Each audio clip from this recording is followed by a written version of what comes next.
The story of Meas Buachalla is a continuation of the Aideen saga. The acts of Midger go on and on. Aideen was pregnant when he stole her away, and her daughter was born in the She, and Aideen also, the very image of her mother. Her father, Ucky the king, did not know his darling Aideen was pregnant when Midger opened her eyes and memory and spirited her away. Ucky was spared this additional grief for a short while.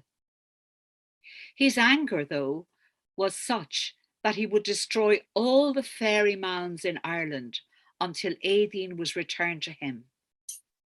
And he went to it with a vengeance all the way. When he finally came to the mound leading to Midger and Aideen's underworld home, and the furious warriors came forward with axes and huge hoes and scythes and hammers, Midger showed himself and stopped them just with a gesture. "Desist, Ucky," he said. But Ucky would not. "Very well," said Midger.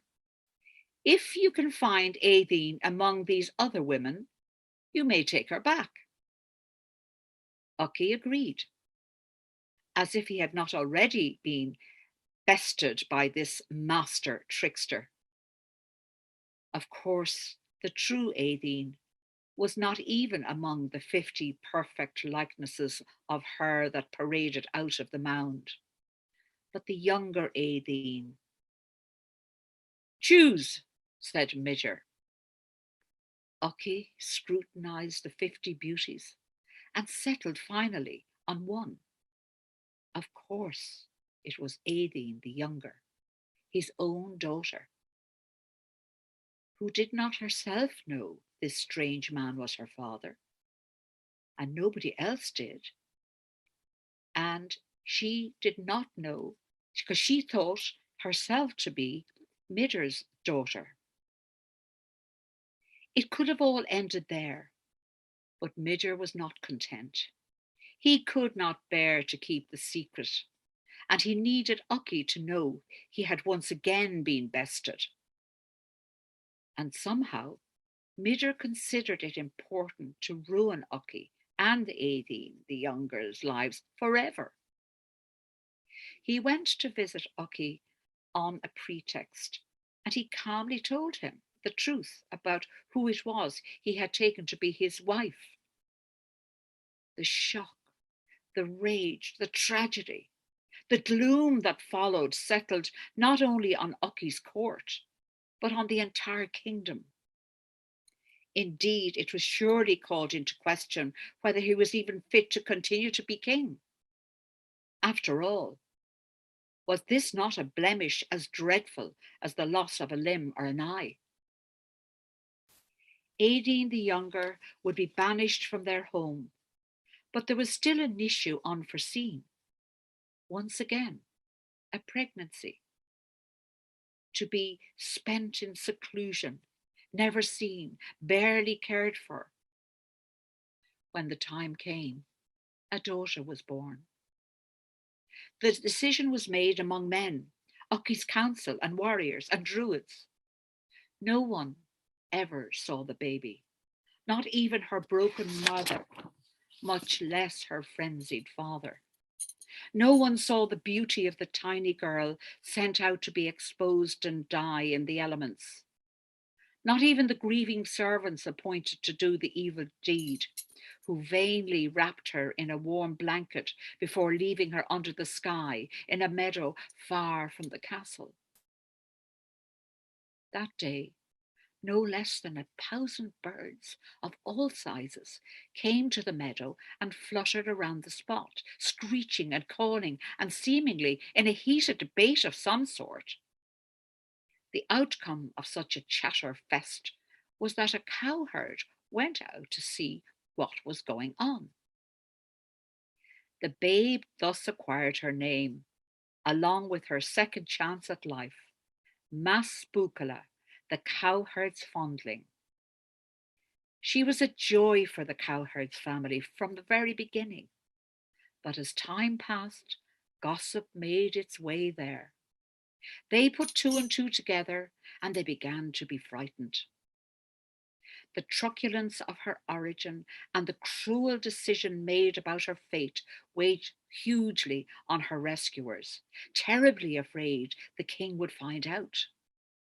So, when she was still barely a little girl, they built her a wicker house in the forest, and she grew up there, happy somehow. They took her food, and she grew up in the forest there, happy.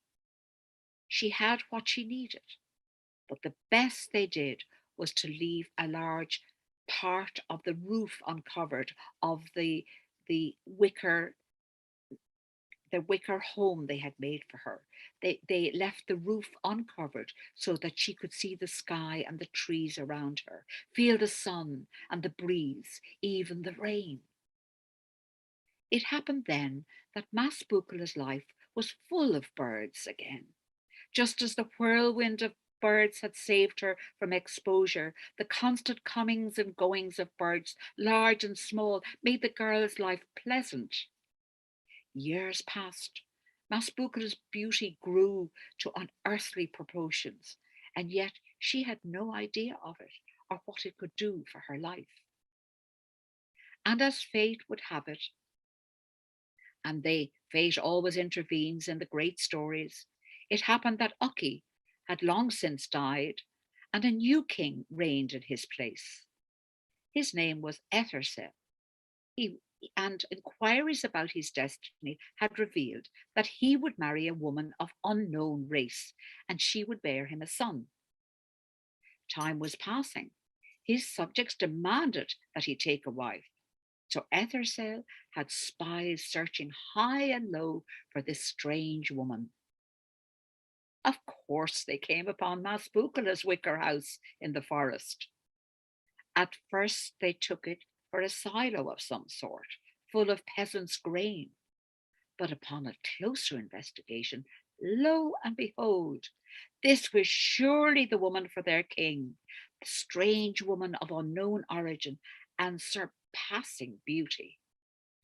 Overjoyed at their stroke of luck, they ran home to tell him. That night, a very large bird soared in through Masbucula's open roof and alighted before her.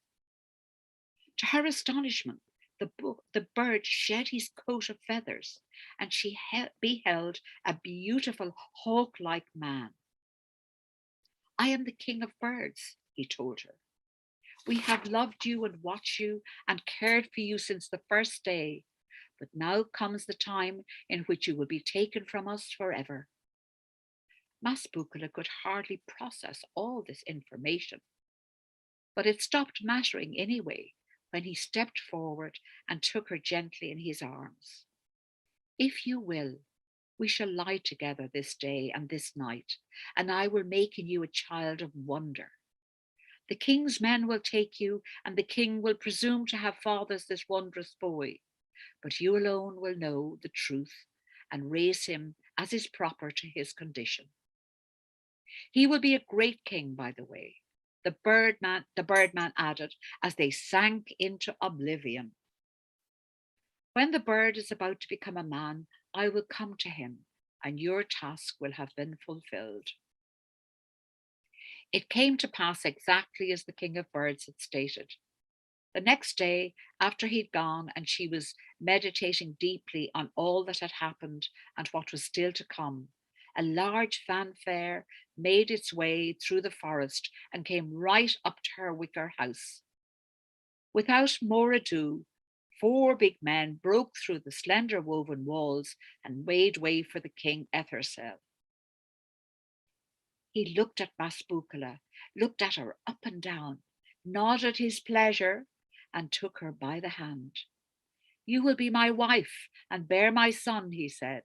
Come with me now. Up on his horse, and she beside him, they galloped out of the forest into a new and unsettling life for her. In due course, the king's physicians announced the queen was with child, and joy was widespread. Masbukala kept her tongue, and thus her head, the boy was born on the exact day, and she knew then a love deeper than knowledge or sensation, deep as the heavens, deep as the forest, deep as the longing that drives life itself. A few years of absolute joy with her little son, whom she named Conora, and after his father's instructions. And that then the time came for deeper strategy. He must not be raised under Ethersel's dominion. She knew that, or any other one dominion. 3 wise homes she selected for his fostering. So the love for him would be threefold, and his foster brothers threefold as well. Little did she know how this would unravel, as all stories do.